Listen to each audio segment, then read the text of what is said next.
Con el artículo segundo de esta segunda cuestión, pasamos a otra pregunta, ¿verdad?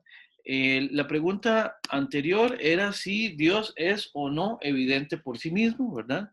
Y ahora la pregunta que va a hacer Tomás es si Dios es o no demostrable. Es decir, si la existencia de Dios es o no demostrable. Vean que esto es importante. Todo esto está encaminado a la pregunta, la cuestión que estamos acompañando, en el desarrollo de la cuestión que estamos acompañando con la suma de teología es a propósito de un tema específico, la existencia de Dios, ¿verdad? La primera era si era evidente esa existencia, y ahora pasamos a otra manera de cuestionarse por este contenido, por este tema, y es si la existencia de Dios se puede demostrar. Vean que están relacionados, pero no pregunten exactamente por lo mismo. Ahora, el procedimiento sí es metodológicamente igual. Entonces, vamos a ir un poquito más rápido que la vez pasada, porque ya no hay que explicar la parte metodológica, sino que simplemente nos montamos en la explicación, damos por entendido de que, bueno, pues de que sabemos cómo es que procede. Empezamos entonces por las objeciones, ¿verdad? Y aquí el tema importante es, o se relaciona o aborda el problema a partir de cómo se asume este contenido, la existencia de Dios. Por un lado, parece ser que las objeciones, lo que van a establecer, o el fundamento a partir del cual parte Tomás para la discusión, es que Dios no es demostrable. En algún sentido, porque no se puede, en otro sentido, porque no se quiere, porque no interesa, ¿verdad? Empecemos por esa última versión. La existencia de Dios no importa, no importa qué tanto lo argumentemos, ¿verdad?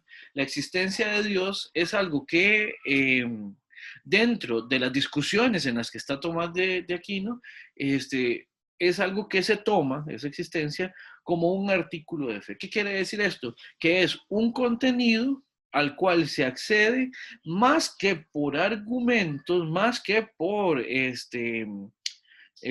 reflexión del entendimiento. La existencia de Dios es algo que se sostendrá por fe.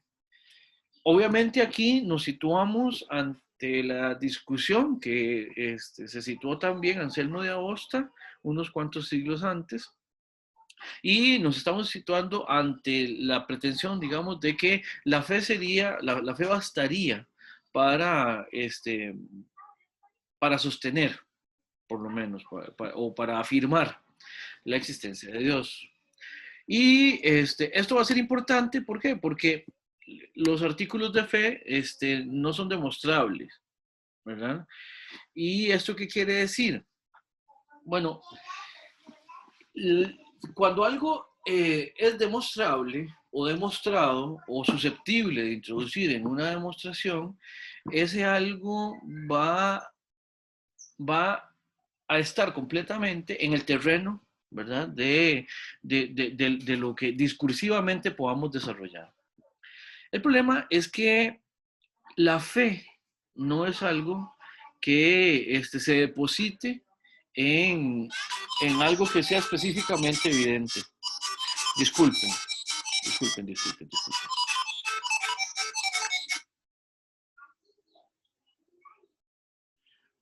Perdón, se metió una llamada. Qué pena. Listo. Ahora sí. Y el punto de partida de Tomás en este momento es que la fe trata precisamente con lo que no es evidente. Aquí Tomás de Aquino está haciendo, parece estar sugiriendo el contenido de el versículo 11.1 del libro de Hebreos, ¿verdad? Si ustedes tienen alguna formación en relación al contenido bíblico, recordarán que en Hebreos 11.1 ¿verdad? El Hebreos 11:1 es aquel pasaje que decía de que es pues la fe, la certeza de lo que se espera, la convicción de lo que no se ve, ¿verdad? Entonces, específicamente, aquí quienes argumentan que la existencia de Dios es no demostrable y en algún sentido no interesa que lo sea, apelan a que precisamente de lo que se trata en relación con la existencia de Dios es de creerlo, no de argumentarlo. No sé si ustedes recordarán la contraposición entre fideístas y dialécticos que veíamos con Anselmo. Bueno, aquí es como plantear un contenido, un punto de partida a partir específicamente de, por decirlo de alguna manera, extremar la posición fideísta. ¿Se entiende? En ese sentido, entonces, Dios no sería demostrable, sino creíble. La existencia de Dios, de lo que se trata, es de que se pueda creer y no que se pueda demostrar. A partir de este tipo de discusiones es que algunas personas argumentan a propósito de que esta discusión realmente ya se sale del ámbito meramente filosófico y esta objeción, al menos la manera de resolver esto en este momento, se está quedando meramente del lado de lo religioso. ¿Por qué? Porque la metafísica podría explicar, y desde el punto de vista explicativo, a la metafísica le podría interesar explicar en qué consiste el fenómeno religioso, explicar más o menos qué sostiene alguna postura religiosa, pero no sería de recibo como un principio metafísico propiamente. Esta es la objeción, esta es el pero que se le pone en algunos ámbitos. No sería de recibo simplemente resolver un tema de discusión metafísica por vía del recurso o de recurrir al expediente del contenido de la fe, del artículo de fe. ¿Por qué? Porque de lo que se trata en filosofía primera, en metafísica, debería ser explicativo. La vinculación que una persona tenga con un contenido, en este caso, con un contenido que cree, es un tipo de vinculación que no se tiene desde el punto de vista explicativo con algo, sino desde el punto de vista de la creencia. Entonces, en la misma distinción que había entre dialécticos y fideístas, podríamos decir, en este caso, la distinción sería tendiente a tratar de dejar zanjada la discusión a partir de qué es a lo que debería dedicarse la filosofía primera, en tanto que filosofía. Y ya el problema de algo como contenido de artículo de fe caería más del ámbito de la teología dogmática, no filosófica, o de la religión. ¿Se entiende esa distinción? Si tienen alguna pregunta, les recuerdo, nada más la expresan, por favor. Dígame. Entonces, o sea, ¿verdad que por definición uno no puede argumentar por la fe o en contra de la fe? Porque entre más usted argumente, no sé, entre menos usted argumente o menos argumentos haya para la creencia, algo más feo va a haber. Bueno, es que eso dependerá, vamos a ver, qué tanta fe o qué tan poca fe habrá. Eso no depende de argumentar o no argumentar, porque depende, es una vinculación que está en otro ámbito que no es el intelectivo. Está en un ámbito diferente. Porque vamos a ver, ¿cuál es el problema que tenía Anselmo? Anselmo quería hacer un salto desde lo argumental a la creencia, digamos. O sea, vamos, la fe quería entender, decía Anselmo, y creo para entender, decía Anselmo. ¿Verdad? El punto es, ese puente no tiene, no tiene maneras de comunicar, son dos ámbitos que no se comunican entre sí, no tiene asidero el uno en el otro. ¿Por qué? Porque el ámbito de la creencia y el ámbito de la argumentación son distintos. Pueden ir en paralelo, qué sé yo quisiera argumentar sobre algo que se cree o en relación a un contenido que se cree, pero no es que a partir de argumentación yo puedo introducirme en el otro ámbito. O tampoco es que a partir de solo porque lo creo, me puedo meter en el mundo de la argumentación. Entonces, Flores, ahí yo lo que le diría es que realmente argumentar poco o mucho en relación con la creencia y qué efectos tenga eso con la creencia, no depende de la argumentación como tal, es algo que depende de muchas otras cosas, desde la actitud de quien tiene o no tiene fe hasta, no sé, creo que podríamos hablar de un ámbito desiderativo de parte de quien cree. Eh, en relación con la esperanza que hay puesta ahí, digamos, en el contenido que se cree, o en la esperanza que no puede ponerse ahí, digamos, en el caso de quienes no tienen una fe religiosa, ¿se entiende? Entonces ahí la argumentación no es que entre más argumentemos, más se cree, o entre menos lo hagamos, menos se va. Yo no creo, digamos, al menos, y esto ya sí es una postura mía, digamos, habrá quien pueda decir lo contrario, ¿verdad? Pero al menos yo no creo que una cosa necesariamente implique la otra en esta combinación de ámbitos que estamos viendo. Sí, sí, sí, tienen razón, no se pueden puentear, la verdad es que no. Es que sí, creer o no creer tiene que ver también con una perspectiva a propósito de las cosas y con una manera de explicarse el mundo, pero no una explicación en el sentido de entenderlo, sino una explicación en el sentido de darle un cierre, también en términos de darle un sentido a ese mundo, ¿ya? Para eso es que sirve muchas veces también la fe. La fe permite dar un sentido, la gente que tiene fe religiosa también ubica las cosas de una determinada manera gracias a que hay cosas que puede ver a través de esa fe. Quienes no tienen fe religiosa, pues tendrán que darle otros lugares explicativos a eso, ¿me explico? Entonces, son dos ámbitos que son curiosos, digamos, en ese sentido, no se mezclan bien, ¿verdad? Uno no diluye en otro, por decirlo, por hacer una metáfora. Sí, sí, sí, tiene prueba. Ok, perfecto. Bien, otro problema a propósito de la demostración es que cuando uno quiere demostrar algo, uno tiene que tomar de base para demostrar aquello que estamos demostrando, tenemos que decir qué es, ¿verdad? Quiero demostrar que, no sé, por ejemplo, en geometría, para seguir con el ejemplo del triángulo, ya, digo,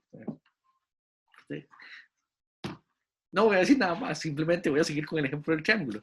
En geometría, para demostrar, por ejemplo, las propiedades de un triángulo, hay que partir por el hecho de poder decir, bueno, un triángulo lo vamos a considerar como una figura que tiene 3 lados, o cuyos ángulos internos miden 180 grados, ¿verdad? Entonces, hay que partir de ese punto para poder después decir la demostración, y va a implicar entonces, bueno, vamos a llegar otra vez a esta definición, vamos a llegar otra vez a este punto de partida.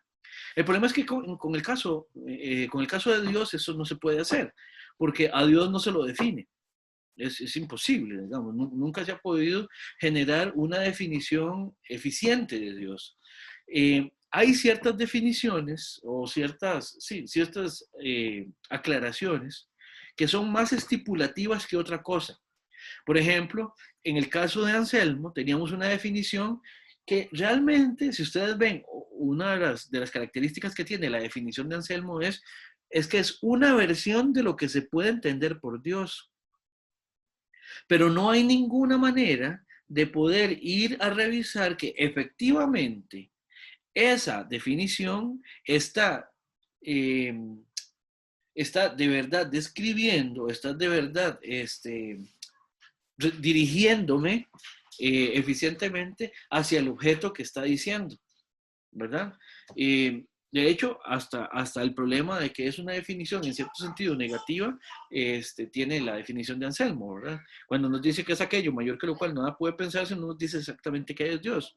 Bueno, no importa, busquen cualquier definición de Dios y ustedes verán que en el mejor de los casos, la definición de Dios va a ser una definición estipulativa y muchas veces sumamente vaga, de modo que nunca, o sea, va a ser muy difícil que nos permita ir a corroborar efectivamente que la definición O sea, que ese concepto mediante el cual estamos delimitando, que eso es lo que significa definir, ¿se acuerdan? Definir, poner límites, etcétera, etcétera.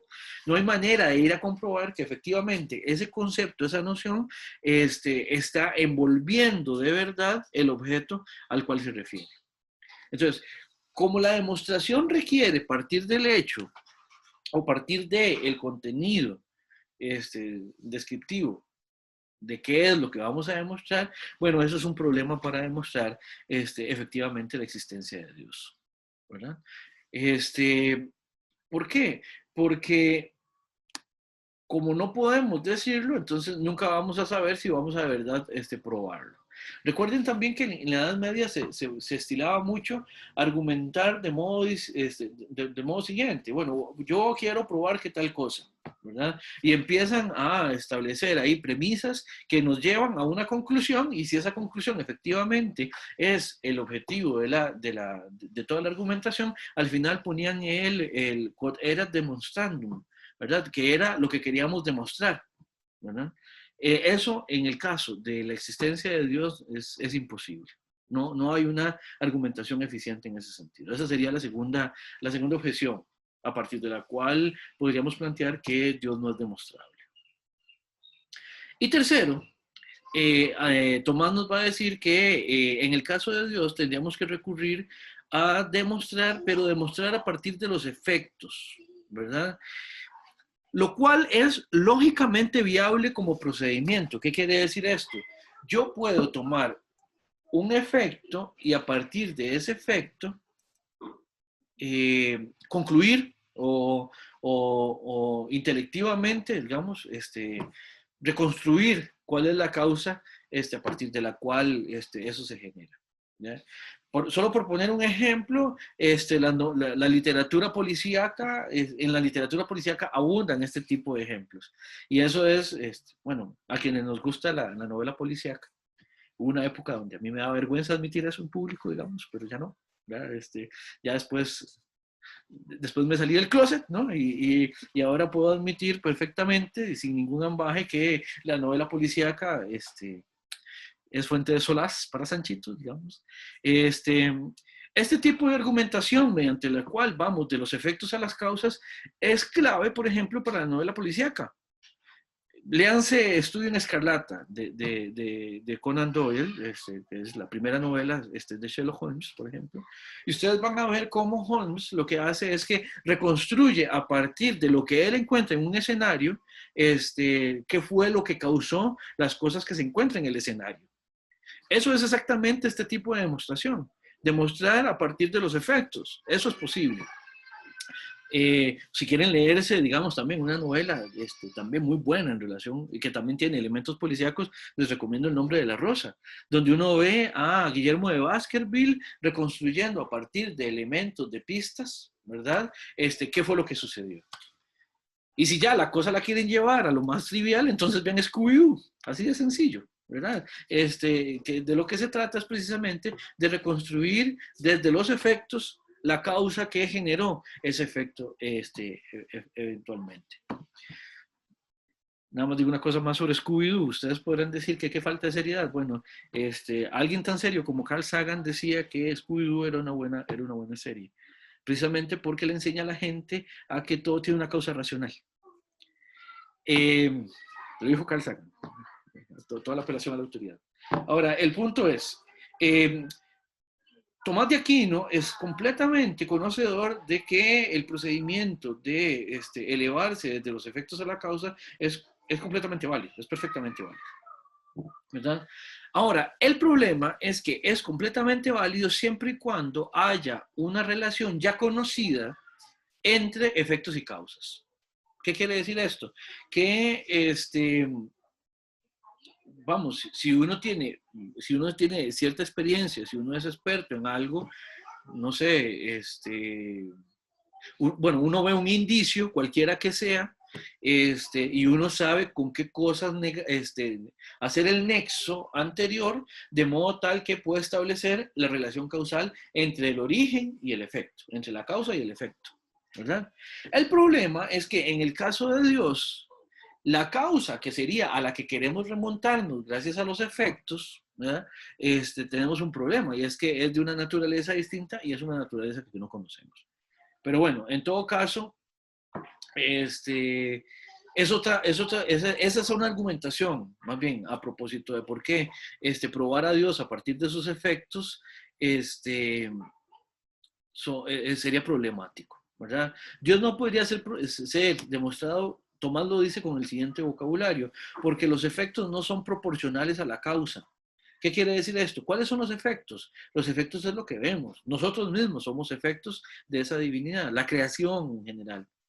Pero la creación tiene un montón de problemas, ¿ya? Que deviene, que es imperfecta, que es corruptible, etcétera, etcétera. Y en cambio, Dios como causa es todo lo contrario a ella. En ese sentido, ¿verdad? Dios como trascendente, Dios como perfecto, Dios como absoluto, ¿verdad?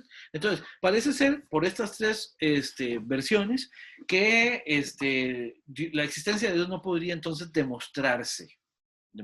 O sea, recuerden, hacer evidente es algo evidente, es algo que se ve a simple vista o que ya se conoce perfectamente, digamos, solamente con conocer sus elementos, ya uno puede entender que es algo de lo que se puede hablar con propiedad. Bueno, el problema es que la existencia de Dios no es ni algo que salte a la vista, en el sentido incluso sensorial del término, ¿verdad?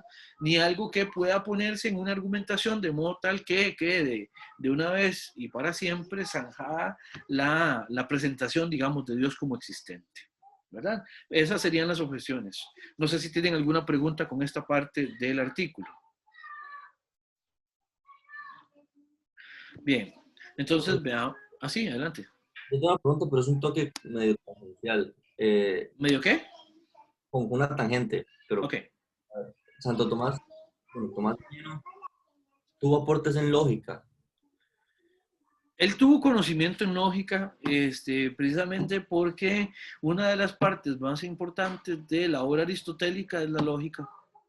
Y no solo eso, si usted ve las sumas también, el procedimiento de las sumas es dialéctico, digamos, en el sentido medieval del término. Entonces Sí, sí, tenían formación en lógica estos autores. es que, o sea, viendo esto, o sea, está muy bien construido. O sea, es premisa, conclusión, y después... No, sí, en ese caso sí, efectivamente. En ese caso, efectivamente, eso sí es evidente, digamos, en la obra de Tomás. Okay, pero, digamos, pero él nunca escribió acerca al respecto, nada más tuvo influencia. ¿Perdón? Él nunca hizo aportes al área, sino que más bien tuvo influencia de aportes previos de autores previos. Hasta el momento me puedo comprometer con la respuesta diciéndote que es evidente y efectivamente tenía conocimientos en lógica. No sabría decirte si de verdad hizo algún aporte sustancial, digamos. Su maestro, Pedro Abelardo, sí fue un lógico muy importante de la Edad Media. Con Tomás de Aquino, esa respuesta específica no te la puedo dar, al menos no en este momento, Flores. No, pero era curiosidad. No, muy bien, perfecto. De eso se trata. Bien, Profe, adelante. en estas objeciones, para demostrar o no, la fe es necesaria, pero no suficiente. En la primera, En estas primeras objeciones, sí. pero me refiero más bien en esta primera, porque si usted lo ve, en esta segunda no es necesaria fe, digamos. Aquí no, Por eso. de hecho, aquí la fe no es necesaria, digamos. Esta sería completamente argumental y en la tercera podría intervenir la fe, después vamos a ver en qué sentido, pero acá, tal como está presentado el argumento, acá en la 2 y en la 3, no aparece la fe como contenido. En cambio, en el primero sí, en la primera objeción sí, precisamente porque uno de los elementos que permite aquí hacer tema es precisamente que la existencia de Dios se cree por fe. Es explícitamente eso. En las otras dos no. Pero no es suficiente para demostrarlo, obviamente. No, porque es que la fe no procede demostrativamente. Ok.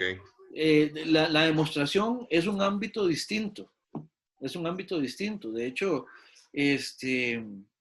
no sé, bueno, no sé si su caso no sé si en su caso usted tenga fe religiosa, o no sé si alguno de ustedes es el caso, o si ustedes conocen gente con fe religiosa.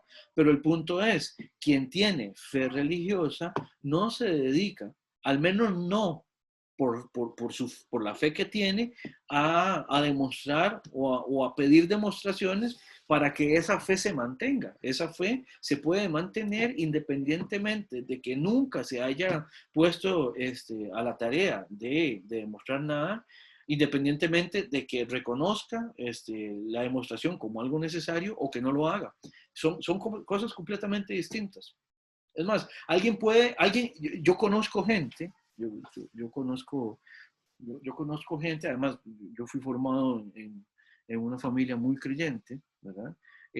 Yo conozco gente que podría afirmar sin ningún problema que no tienen absolutamente ninguna posibilidad de demostrar que efectivamente Dios existe, o que efectivamente lo que se cree por fe sea tal como la creencia lo describe, y al mismo tiempo afirman que no necesitan esa demostración.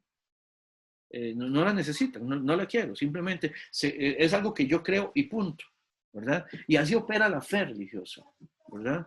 Independientemente de eso, uno podría también jugar a dos mecates, como decían en los turnos, ¿verdad? En el sentido de que uno puede tener fe religiosa y además estar preocupado por la demostración. Y un ejemplo de eso es Anselmo. Y ejemplos de esos en la teología medieval y en la teología contemporánea hay bastantes, ¿verdad?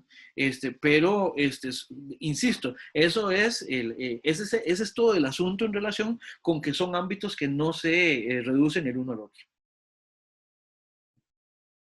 Y es que también lo relaciona aquí donde dice que si se demuestra sería por los efectos.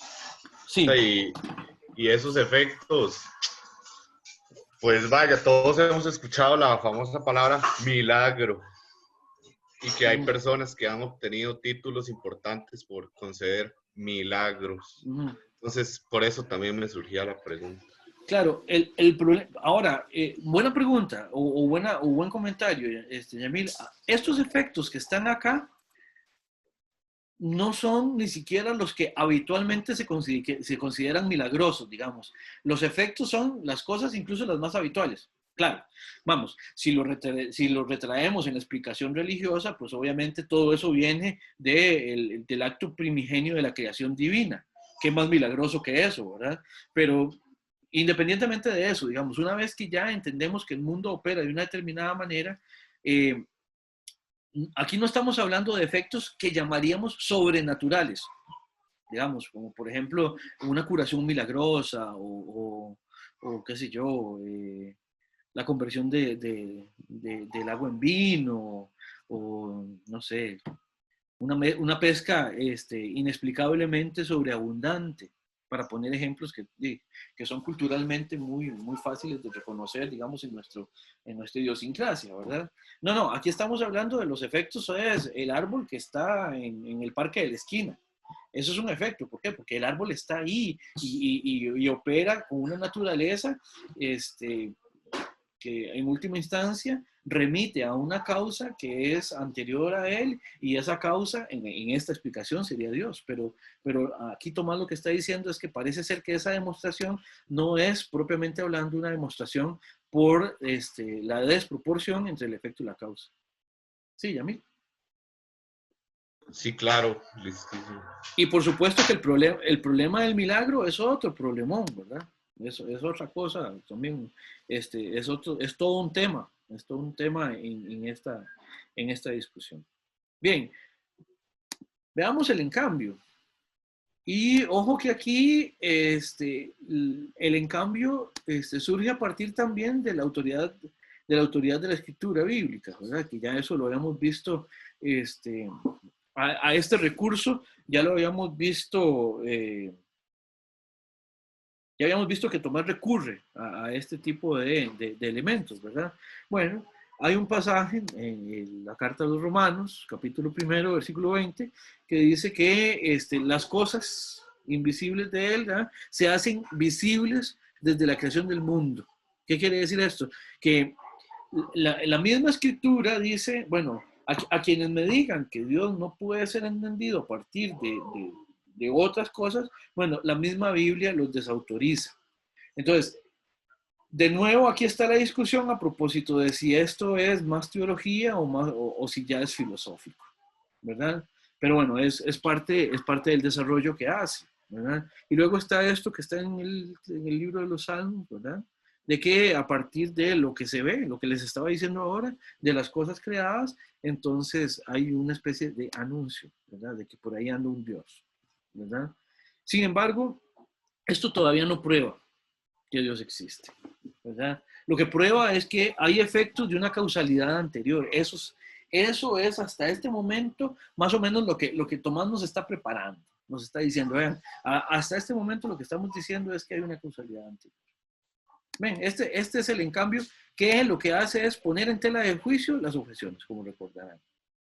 Y veamos la solución y la respuesta, ¿verdad?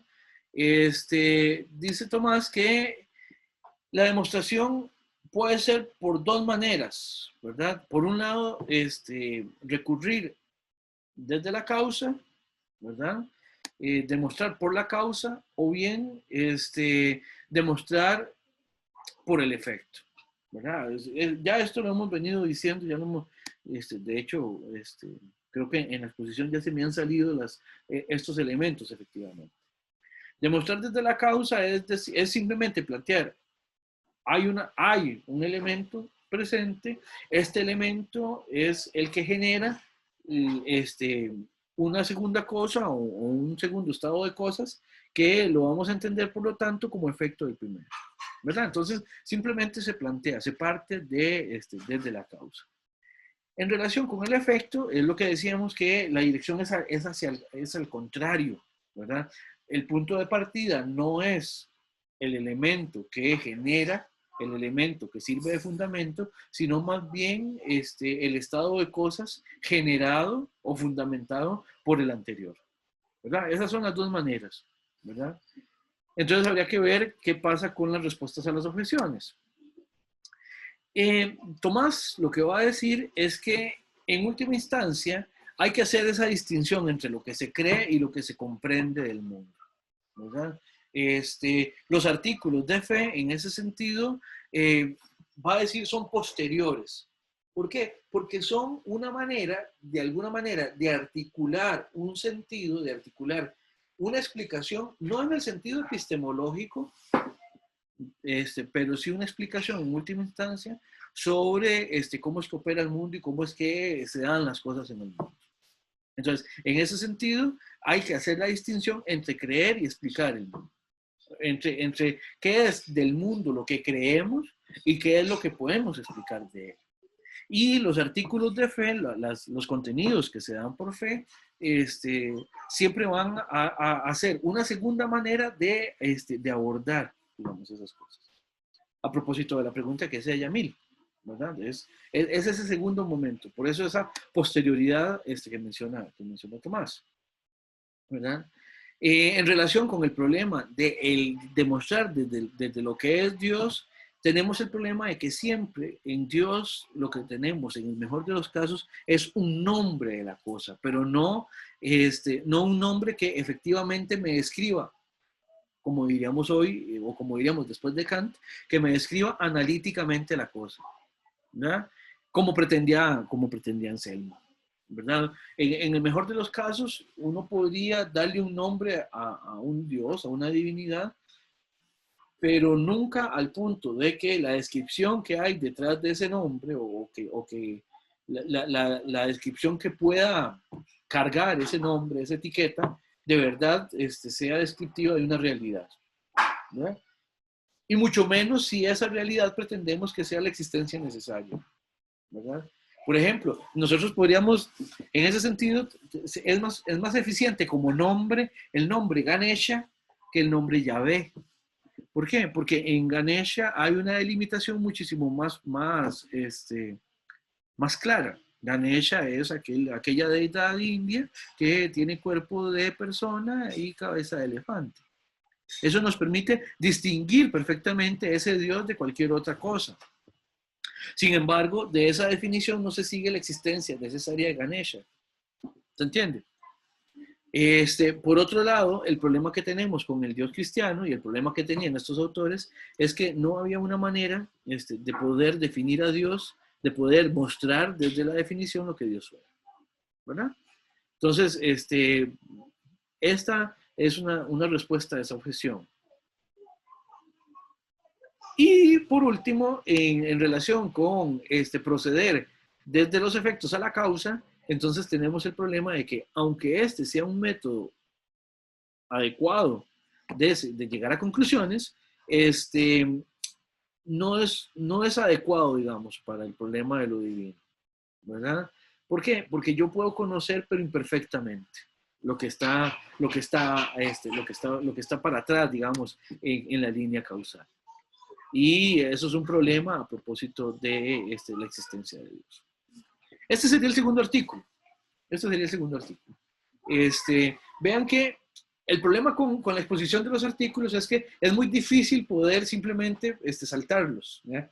Hay que pasar, digamos, por cada uno de los puntos, entonces van a disculpar si el asunto es muy repetitivo a propósito con el artículo específicamente. Pero bueno, si tuvieran alguna duda sobre este artículo, sobre alguna de las partes de la exposición de Tomás, o si no, entonces podemos pasar al tercer artículo, que es realmente el que más interesa. Bien, entonces veamos el tercer artículo.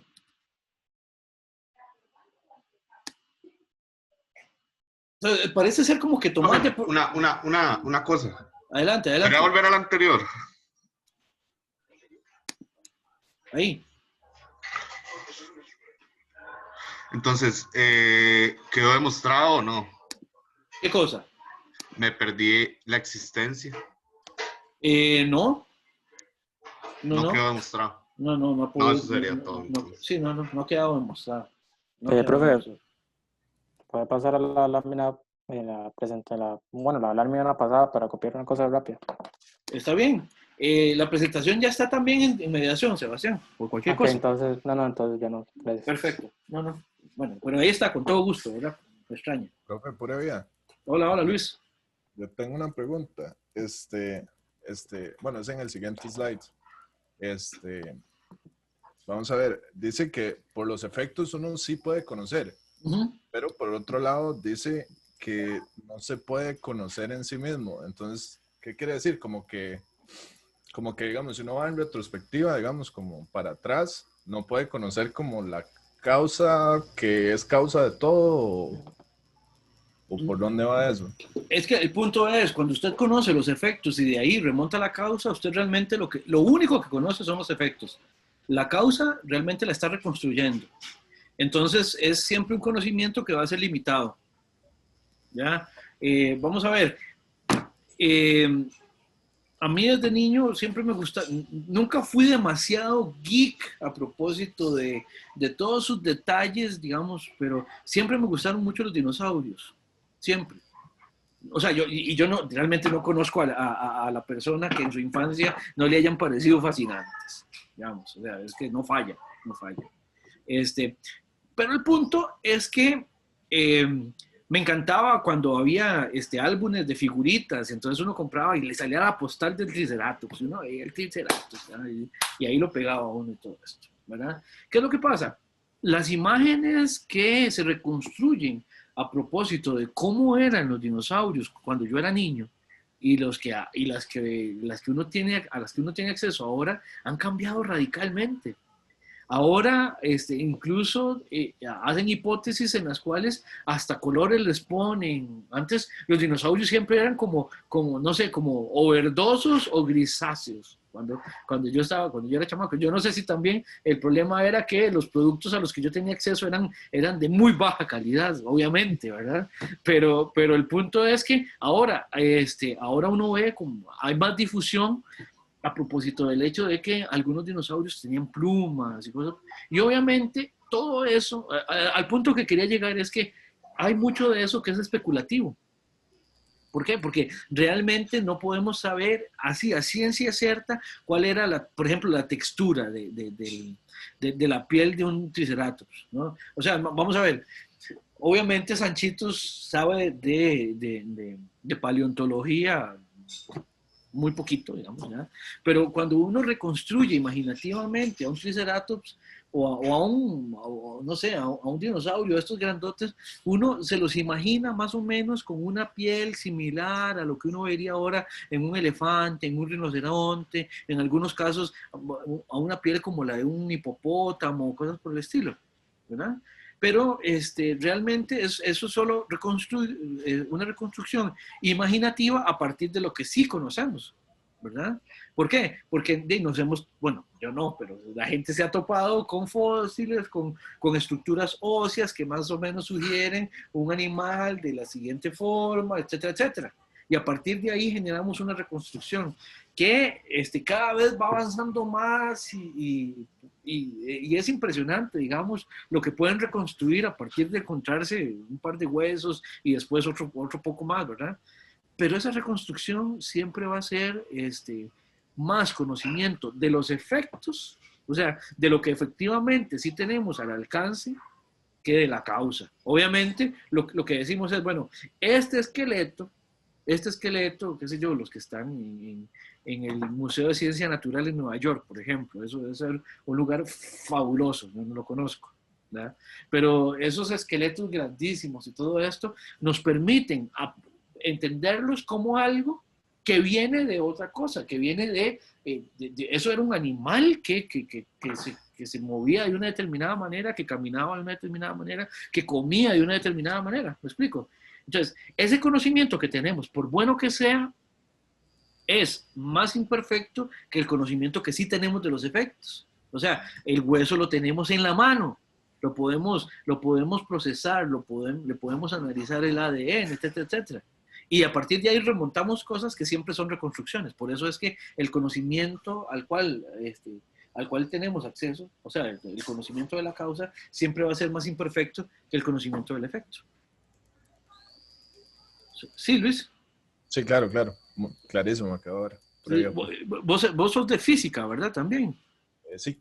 Ok, por ejemplo, hice el ejemplo que hice recién era de paleontología, pero en astronomía también se pueden hacer un montón de ejemplos iguales. A partir, por ejemplo, no sé, ¿cómo es? Perdón, profe, se podría como, dependiendo de los datos, digámoslo así, que en este caso serían como los efectos, dependiendo de los datos que tenemos, podríamos llegar a causas diferentes, digámoslo así. Sí. Inclusive. Entonces, sí, supongo que va por ese lado, digamos. Sí, yo lo que iba a decir es que, por ejemplo, sabemos que hay ciertos elementos, en este sentido, elementos químicos, digamos, que están en la Tierra, que sabemos que vienen de procesos estelares, por ejemplo. ¿Y cómo sabemos eso? Bueno, a partir de reconstrucciones que van del efecto a la causa. Conocemos perfectamente el efecto, o conocemos más cabalmente el efecto que la causa. Las causas son, en última instancia, hipotéticas, son teóricas. Algunas de ellas tenemos razones para tener un nivel muy alto de seguridad, pero siempre están en función de que no venga un conocimiento nuevo que consideremos mejor explicación y que desbanque el que tenemos en este momento, ¿verdad? Por eso es que ese remontarse a la causa siempre va a ser no conocer en sí, como diría Tomás. Por cierto, muy buena pregunta. Profe, gracias. Pura vida. Profe, dígame. Ok, si a Tomás se le hubiera presentado el experimento del demonio de Laplace, él diría que en efecto se podría conocer a Dios, llegar a la causa primera. Yo creo que sí, y precisamente por lo que vamos a ver en adelante, ¿verdad? Laplace lo que hace es que simplemente lo que dice es, bueno, es más. Va a haber, me imagino que usted lo que está sugiriendo es, cuando a Laplace le preguntan por Dios, y él lo que dice es que no necesitaba esa hipótesis. ¿Es eso? No, es Ah, que ok. él no llamó al experimento el demonio de Laplace, pero él propuso un experimento de pensamiento que es que decía que si existe un ser o una máquina que conozca el estado inicial o sea, en completitud, el estado presente del universo, o sea, todos los datos, como dijo Luis, del universo en este mismo momento, podría llegar a conocer todo lo que fue y todo lo que será en un instante. Sí, ahora, en ese caso yo creo que también lo que tiende es a, esa explicación está en línea más bien de poder proyectar en relación con la línea causal, digamos, cuáles son las líneas posibles, cuáles son las líneas posibles y efectivas, digamos, de ser. Eh, sí, ahí nos, vamos a ver, ahí Tomás lo que diría es, bueno, reconocer un ser así sería evidentemente reconocer la existencia de eso que estamos buscando, un ser absoluto. Porque solo un ser absoluto podría conocer de esa manera, cabalmente, la absoluta totalidad, ¿verdad? Entonces, Tomás lo que diría es, bueno, eso es lo que estamos buscando precisamente. Ok, todo bien. Ok, muy bien.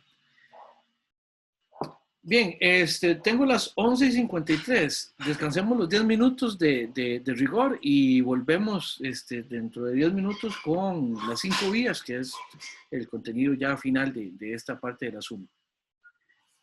A menos que, como siempre, haya alguna pregunta o... Profe, Dígame,